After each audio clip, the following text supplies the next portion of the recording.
Corona काल में mask जरूरी है, लेकिन कोरोना के डर को कुछ देर के लिए दूर भी कर दें तो भी हम अभी जहां पर खड़े हैं यहां की बदबू से निजात पाने के लिए मास्क आवश्यक हो जाता है। आपको लग रहा होगा कि हम किसी नाले के सामने खड़े हैं। जी नहीं, यह दिल्ली की यमुना नदी है। हम आपको इसका नज़ारा दिखाना चाहेंगे।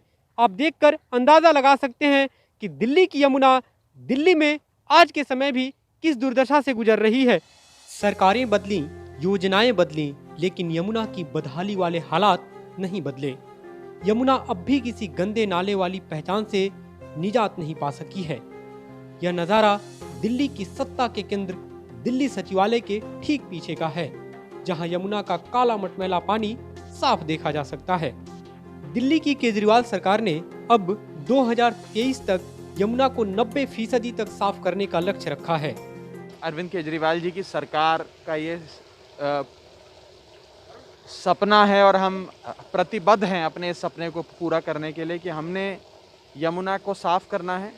और दशकों से कोशिशें चली आ रही हैं कि यमुना नदी को साफ किया जाए, लेकिन जिस प्रकार से कई ऐसे काम जो दशकों की सरकारें नहीं कर पाईं, लेकिन अरविंद केजरीवाल जी की सरकार ने करके दिखाया, उसी प्रकार से अरविंद केजरीवाल जी की सरकार अपने इस कार्यकाल में यमुना नदी को भी साफ करेगी। तो यमुना को अब दिल्ली जल बोर्ड ने साफ करने का जिम्मा उठाया है, लेकिन अब तक कई सरकारों के कई अधूरे रह चुके वादों के बाद भी दुर्दशा का दंश झेल रही यमुना के कायाकल्प का क्या प्लान है, सुनिए क्या कहते हैं दिल्ली जल बोर्ड के उपाध्यक्ष राघव चड्ढा।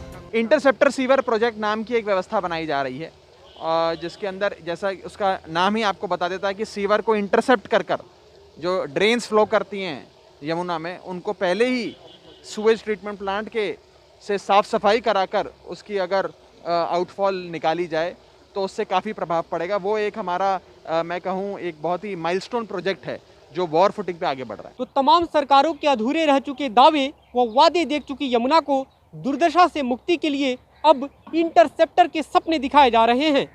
शकील बदायूनी के शब्दों में कहें तो नई सुबह पर नज़र है, मगर आह ये भी डर है ये शहर भी रफ्ता रफ्ता कहीं शाम तक न पहुँचे। निरंजन मिश्रा, ITV भारत, दिल्ली।